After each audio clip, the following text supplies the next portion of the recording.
सगर्भा थी। अब उन्होंने ही लकड़ी इकट्ठी करी है और चिता बनाई है। जब चिता बना करके जब पति के साथ में सती होने के लिए तैयार भई जो सगर्भा रानी थी वो, तब तक और ऋषि आ गई। और ऋषि ने कहा, ये बिटिया तुम गलत कर रही हो, तुम तो ये चाहती हो कि पति के साथ में सती हो जाओगी तो मेरा उद्धार हो जाएगा, मगर ये पाप होगा, क्योंकि तुम्हारे जो पेट में बच्चा पल रहा है वो भी संग तुम्हारे जलेगा और उसका तुम्हें भोग अवश्य भोगना पड़ेगा। आप अपने लिए नहीं तो ये पेट में जो बच्चा है उसके लिए जियो, जीना पड़ेगा। उस रानी ने कहा, हम कैसे जिए, हमारे पास कोई रास्ता ही नहीं बचा जीने का। दुश्मनों ने राज्य छीन लिया, इस वन में आए तो वन में हमारे पति का संग छूट गया। अब तो हमें कोई दिखाई देता नहीं सहारे देने वाला। तो और ऋषि ने कहा, हम तुम्हें वायदा देते हैं कि दुश्मनों से राज्य तुम्हारा वापस दिलाएंगे। और ऋषि की उस मृतदेह का अंतिम संस्कार कराने के बाद और ऋषि ने राजा बाहु को जलाने के बाद दोनों रानी संग में ली और ऋषि अयोध्या में आ जाते हैं। उन्होंने राज्य वापस दिलवाया और दोनों रानियों को उस महल में छोड़ा कि तुम दोनों प्रेम से रहो। मगर भैया राजा बाहु की एक रानी सगर्भा है और एक जलने लगी, सोचने लगी कि इसके जो बच्चा पैदा होगा वही अयोध्या का उत्तराधिकारी बनेगा, वही राजा बनेगा, मैं तो दासी रहूंगी। तो जैसी मैं हूं और वैसी इसे कर लूं, क्योंकि सौत हमेशा सौत से जलती है। छोटा बंधु उसने क्या किया कि भोजन में विष दे दिया। जब भोजन में विष दे दिया तो जो रानी सगर्भा थी उसने जब वो भोजन खाया तो भगवान की ऐसी कृपा रही कि उस विष से न रानी खत्म हुई न रानी का बच्चा खत्म हुआ। सिर्फ इतना हुआ कि उस घर के जोर से उस बच्चे का जन्म हो गया। जो उस बच्चे का जन्म हुआ तो घर से पैदा होने के कारण उसी बालक का नाम सगर पड़ा। कहते ही बंधु जाकू राखे साइया मार सके ना कोई और पाल नमा को कर सके चै जग बेरी हो। और जाकू मारे साइया बचाए सके ना कोई, एक घड़ी भी ना टले चै दुनिया रक्षक हो। भगवान से मारता है दुनिया रक्षा करने लग जाए। द्वारे द्वारे पर पहरेदार खड़े कर देना, मगर मालूम नहीं पड़ेगा कि महल की चोरी कौन से दरवाजे से किस वक्त होगी। बताया भी है पहिरे कितने लगवाई लिया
परमात्मा के हाथ है जीवन और मरण।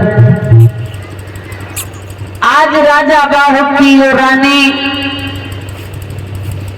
एक पुत्र को जन्म देती हैं जिसका नाम सगर पड़ा है। जब सगर बड़े भये उन्होंने भी 2 विवाह किए।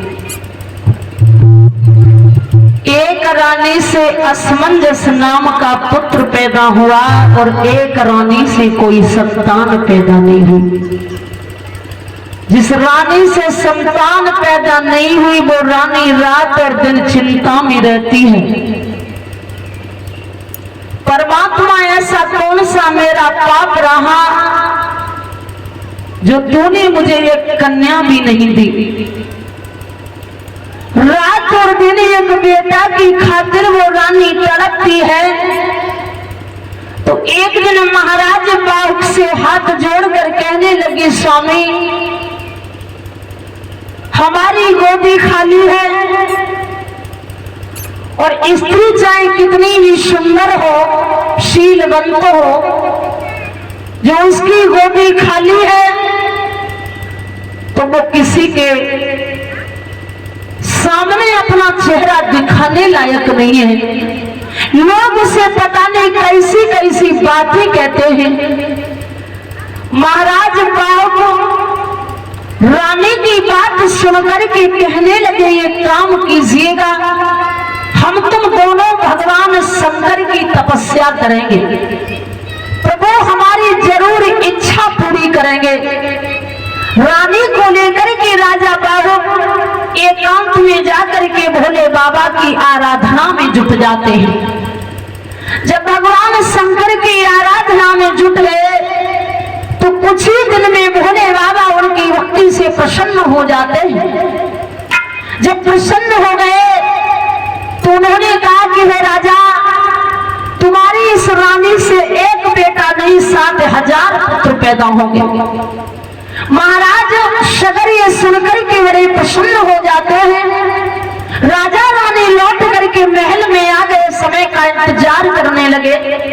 समय आने पर महारानी सगर्भा हो जाती है और धीरे धीरे जब 9 महीना व्यतीत हुए तो रानी से कोई बच्चा पैदा नहीं हुआ, बल्कि एक फल उत्पन्न हुआ है। जो अनार जैसा फल जो प्रकट हुआ तो ये देख करके राजा और रानी दोनों ही परेशान हो गए कि ये क्या है। तब तक नारद बाबा गए। नारद बाबा ने कहा कि इस फल को आप काटिए। जब बंदो उस फल को काटा तो उसमें से 60,000 बीज निकले, अनार जैसे दाने। नारद बाबा ने 60,000 कुंड खुदवाए और 60,000 कुंड खुदवा करके एक बीज उस कुंड में डलवा करके घी भरवा दिया। भगवान भोलेनाथ की इच्छा से एक साथ उन 60,000 कुंडों में से 60,000 पुत्रों की प्राप्ति हुई है। बोलिए गोविंद भगवान की। इस तरह से राजा की एक रानी का बेटा असमंजस नाम का है और एक से 60,000 बेटा है। महाराज जो सगर है वो अच्छी तरीका से राज्य को चला रहे हैं। बंधुओं,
राज्य को चलाते हैं, प्रजा बड़ी सुखी है उनके राज्य में। धीरे धीरे समय गुजरता गया तो महाराज सगर ने अश्वमेध यज्ञ किया। अश्वमेध यज्ञ में एक घोड़ा छोड़ा जाता है बंधु। राजा सगर ने एक अश्व को छोड़ा और उसके पीछे अपने 60,000 बेटा लगा दिए और ये कहा कि जो भी इस घोड़ा को पकड़ेगा उसी से तुम्हें युद्ध करना पड़ेगा। अब वो जो अश्व है वो आगे आगे जा रहा है, पीछे पीछे 60,000 बेटा है राजा सगर के। देवराज इंद्र ने जब ये देखा तो उन्हें ऐसा लगा कि अगर सगर ने यह समय यज्ञ पूर्ण कर लिया तो कहीं ऐसा न हो कि वो मेरी गद्दी को छीन ले। देवराज इंद्र ने तुरंत तो उस घोड़ा को चुरा करके जो कपिल मुनि थे उनकी कुटिया में जाकर उस घोड़ा को बांध दिया। जब कुटिया में घोड़ा को जाकर के बांध दिया है, अब राजा सगर के 60,000 बेटा उस घोड़ा को खोजने लगे। वो गया तो गया कहां? इधर उधर उन्होंने देखा, वो अश्व नजर नहीं आया तो दक्षिण दिशा से उन्होंने पृथ्वी को खोदना शुरू कर दिया। जब पृथ्वी को खोदना शुरू कर दिया तो भैया देखा पातालपुरी में कपिल मुनि की कुटिया में वो घोड़ा बना हुआ है। अब वो 60,000 जो बेटा सगर के थे वो कपिल मुनि का अपमान करने लगे। अरे ये ढोंगी बाबा, तुझे हमारे यज्ञ से क्या मतलब था? अरे तू तो त्यागी तो बैरागी है, तुझे दुनिया से मतलब ही नहीं है, फिर तूने हमारे घोड़ा को क्यों चुरा लिया है? बहुत बुरा भला कहने लगे। जब बुरा भला कहने लगे तो कपिल मुनि के क्रोध में आकर नेत्र खुल जाते हैं। जैसे ही वो नेत्र खुलेंगे और उन नेत्रों से ऐसी अग्नि प्रकट हुई कि वो 60,000 बेटा जल करके भस्म हो गए गोविंद भगवान के। कपिल के कोपे पे भस्म हो गए सगर सुत कोपे दुर्वासा यदुवंश गुण साऊ। गौतम ऋषि को पे इन्होंने इंद्र को शाप दिए, जहान ऋषि को पे इन्होंने समुद्र सुखाए, संगी ऋषि को पे इन्होंने परीक्षित को श्राप दिए, किए बहु उपाय तो कच्छ कने खाओ। कल के प्रताप को कही का केशवदास और ब्राह्मण को कोपे का कौन सुख पाओगे। जिन्होंने भैया संतों का अपमान किया, जिन्होंने संतों की अवज्ञा की, उसे कभी सुख नहीं मिला। महात्मा भी बड़े दयावान होते हैं परीक्षित महाराज, महात्मा भी बड़े शील स्वभाव के होते हैं। एक संत थे, उनका ये नियम था कि वो रोजाना अपनी कुटिया से पैदल गंगा स्नान करने जाते थे रोज। तो जब जाते थे तो रास्ता में कई गांव पड़ा करते थे। एक दिन हुआ ऐसा कि एक गांव में एक मूर्ख लड़का महात्मा को देख करके उनका अपहास उड़ाने लगा कि ये संत रोज जाता है गंगा नहाने, देखो कि ये कितना बड़ा सतवादी है। वो अपनी छत पर बैठा हुआ था, महात्मा जी स्नान करके लौट रहे हैं और जैसे उसके मकान के पास आए तो उस लड़का ने संत के ऊपर थूक दिया। जब उस लड़का ने थूक दिया तो महात्मा ने कहा कुछ नहीं, फिर लौट करके गए और गंगा में नहाए और फिर वहीं आ गए, क्योंकि रास्ता ही वहीं से था। जब फिर आ गए तो लड़का ने फिर थूक दिया, फिर महात्मा जी वापस गए और फिर जल में गोता लगाया, फिर आ गए। यानी उसने 11 बार संत के ऊपर थूका और 11 बार संत गंगा नहाए। लड़का से कहा कुछ नहीं। वो लड़का शर्मिंदा हो गया कि बाकी में ये संत है और मैं इनका बार बार अपमान करता रहा, अब मैं इनको कैसे अपना चेहरा दिखाऊं, कैसे इनसे माफी मांगू। तो 11वीं बार जब वो संत को देखता है लड़का तो छत से नीचे आ गया, रास्ता में खड़ा है। जैसे ही महात्मा जी के चरणों में गिरना चाहता था मगर संत उस लड़के से पहले उसके पैरों को पकड़ लेते हैं। लड़का बोला है महात्मन, मैंने तो बार बार आपका अपमान किया, बहुत तुम्हें सताया और तुम मेरे ही चरण छू रहे हो। जवाब दिया बेटा आज तेरी मेहरबानी है जो आज मैं 11 बार गंगे मैया के दर्शन कर चुका हूँ। वैसे तो रोज में एक ही बार स्नान करके चला जाता था। आज मुझे 11 बार तेरी कृपा से गंगे मैया के दर्शन हुए। बंधुओं, सेवा ऐसे संतों की करनी चाहिए। ऐसे संतों का हमें ध्यान करना चाहिए कि हमारे इस भारत देश में ऐसे ऐसे संत हुए। मार्कंडेय ऋषि थे, उन्हें मालूम था कि मेरी जिंदगी 10,000 वर्ष तक की है, फिर भी उन्होंने 10,000 वर्ष की जिंदगी 10 दिन के बराबर समझकर कुटिया में बिता दी। और आजकल के भी महात्मा एयर कंडीशन गाड़ियों में चल रहे हैं, विमानों में चल रहे हैं, लेकिन अगर चाहते मार्कंडेय ऋषि तो वो भी हेलीकॉप्टर में घूम सकते थे, वो भी एयर कंडीशन गाड़ियों में घूम सकते थे।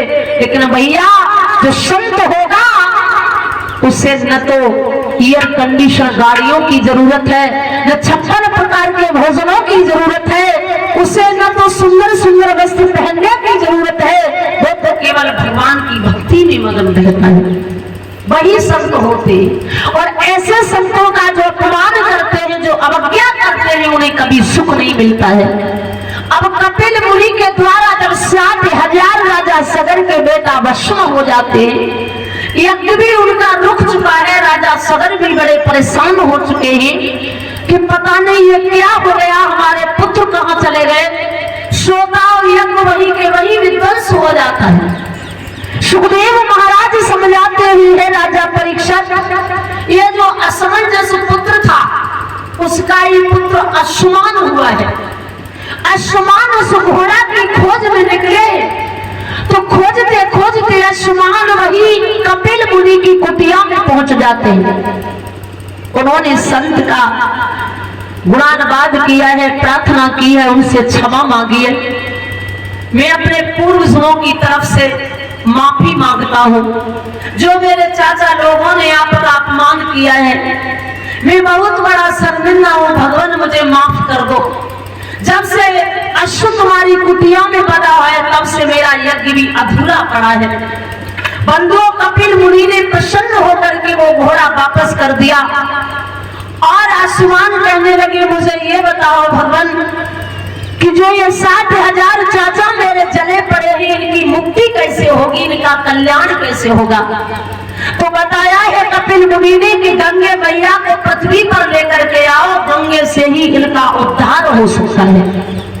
अश्वमान उस घोड़ा को लेकर आए हैं। पहले उन्होंने अपना यज्ञ पूर्ण कराया, और यज्ञ पूर्ण कराने के बाद में गंगे मैया को पृथ्वी पर लाने का प्रयत्न करने लगे।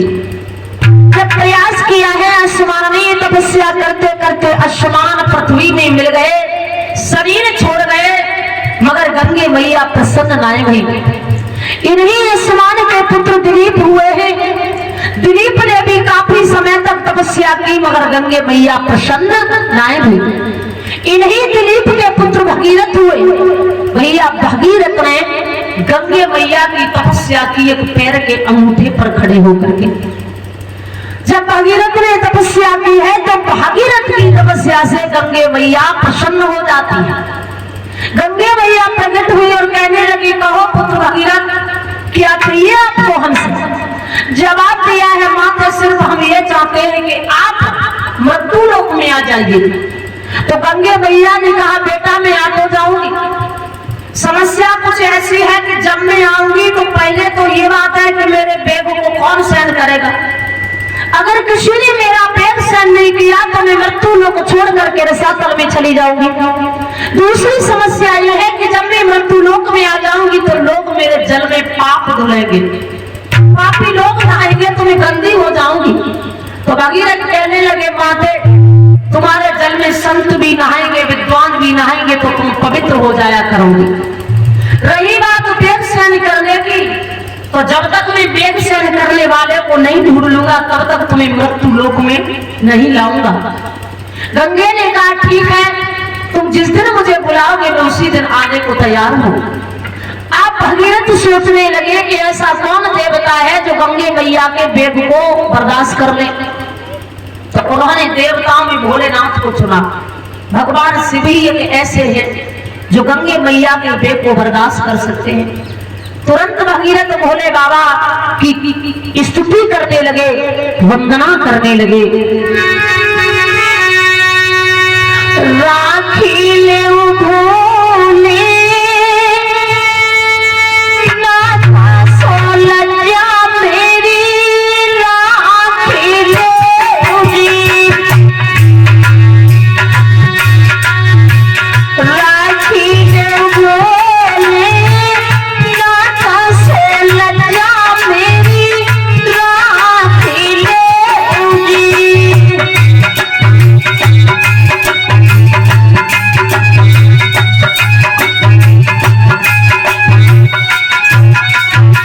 हे प्रभु रक्षा करो हमारी।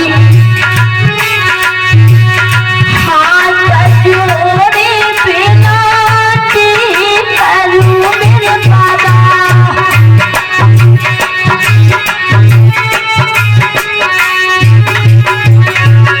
हाथ जोड़े विनती करूं मेरे भोले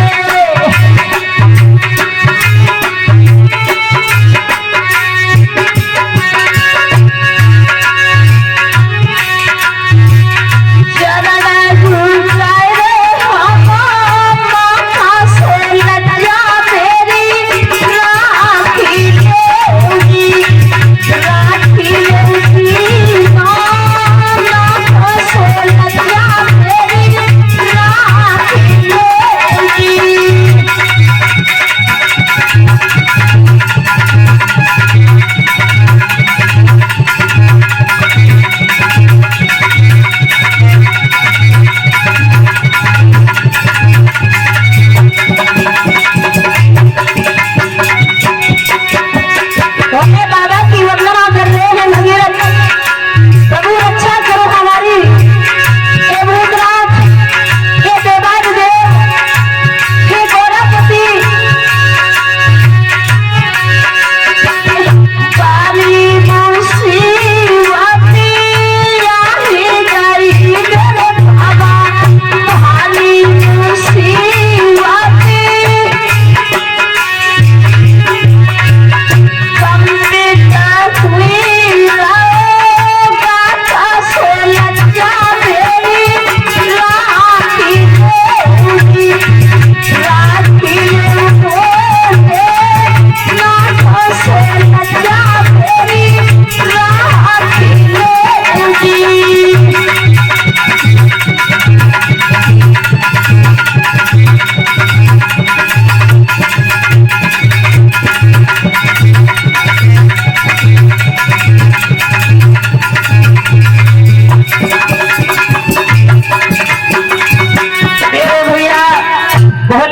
भगीरथ की भक्ति को देख करके प्रकट होते हैं और दर्शन देते हैं।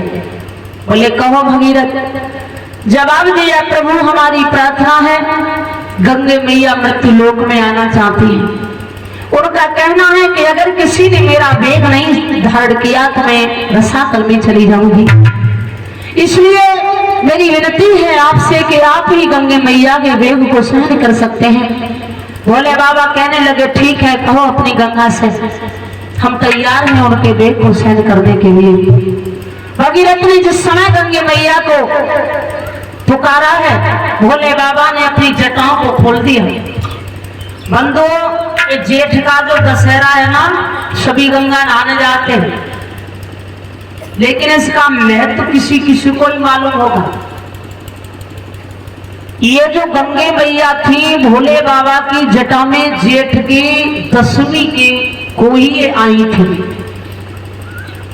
और तभी से ये जेठ के दशहरा का महत्व माना गया है। तभी सभी भक्त लोग गंगे मैया में स्नान करने जाते हैं कि आज के दिन गंगे मैया का जन्म हुआ था, यानी वो मृत्यु लोक में जेठ की दशमी को ही आई थी। तो भोले बाबा ने अपनी जटाओं को खोल दिया और गंगे मैया को अपनी जटाओं में ले लिया। भगीरथ से कहा आप आगे आगे चलिए, मैं अब अपनी जटाओं से गंगा को छोड़ रहा हूं। भगीरथ का रथ आगे चल जा रहा है और भोले बाबा ने जटाओं में से एक लठ छोड़ी है और एक लठ से ही गंगा भगीरथ के रथ के पीछे पीछे जाने लगी। अब रथ आगे आगे आगे जा रहा है, गंगा पीछे पीछे जा रही है। आगे देखा है जाह्नवी ऋषि तपस्या कर रहे थे, तो उन्होंने देखा कि गंगा के जल में एक चिड़िया का घोंसला बहता हुआ जा रहा है। जाह्नवी ऋषि बोले ये कैसी गंगा है जो एक चिड़िया के घर को बहाए ले जा रही है। उन्हें क्रोध आ गया गंगा पर, तो उन्होंने अंजलि में गंगा को लिया और पी लिया। अब भगीरथ ने पीछे पलट कर देखा तो गंगे मां नजर नहीं आई। तुरंत भगीरथ जाह्नवी ऋषि के चरणों में गिर पड़े, प्रभु गंगा मां को आने दो। तब जाह्नवी ऋषि ने अपनी दाहिनी जंघा फाड़ी और वहां से गंगा फिर निकल करके चली। जब चली जा रही है तो आगे एक पर्वत पड़ा। गंगा भगीरथ से कहने लगी, बेटा इस पर्वत को पार करना मेरे बस की बात नहीं है। तुम एक काम करो, देवराज इंद्र का जो हाथी है ऐरावत, उसके पास चले जाओ, उससे जाकर के कहना वो पर्वत को तोड़ दे, तो मैं आसान कपिल की कुटिया पर जा सकती हूँ। भगीरथ जब इंद्र के ऐरावत हाथी के पास में गए, उन्होंने कहा कि आप पहाड़ को तोड़ दीजिएगा, गंगे मैया कपिल मुनि के आश्रम में आ रही है। तो जवाब दिया उस हाथी ने कि गंगा अगर मेरे साथ में शादी कर ले, उसे भी घमंड था, वो तो अच्छा है, हाथी को अपना शरीर नजर नहीं आता, जाने के लिए मारे परीक्षक जी, वो ये नहीं जानता कि मैं कितना तगड़ा हूं।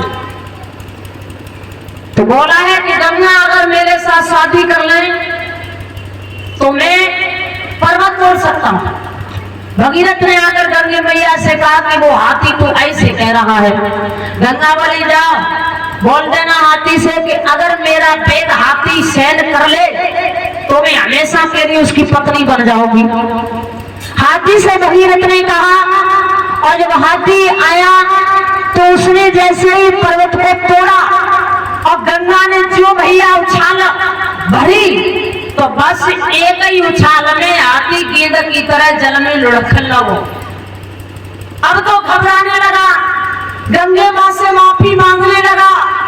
तब गंगे मां ने उसे माफ किया और उसके बाद गंगे मैया कपिल मुनि की कुटिया पर पहुंच जाती, जो राजा सगर के 60,000 बेटा जले पड़े हैं और उनका जाकर के उन्होंने उद्धार किया है। तभी से ये गंगे मैया इस मृत्यु लोक में आई। बंधुओं, ये मुख्य 3 गंगा है, भोगवती गंगा, जाह्नवी गंगा और एक मंदाकिनी गंगा। स्वर्ग में मंदाकिनी गंगा बहती है, मृत्यु लोक में जाह्नवी गंगा बहती है और पातालपुरी में भोगवती। कुछ भक्त कहते हैं कि ये गंगा तो हरिश्चंद्र की कई पीढ़ियों बाद आई। फिर हरिश्चंद्र ने कौन सी गंगा से जल भरा? तो राजा हरिश्चंद्र ने भोगवती गंगा से जल भरा था, जो पातालपुरी में बहती है। श्रोताओं, तभी से ये गंगा इस मृत्यु लोक में आई और राजा सगर के 60,000 बेटाओं का उद्धार किया है।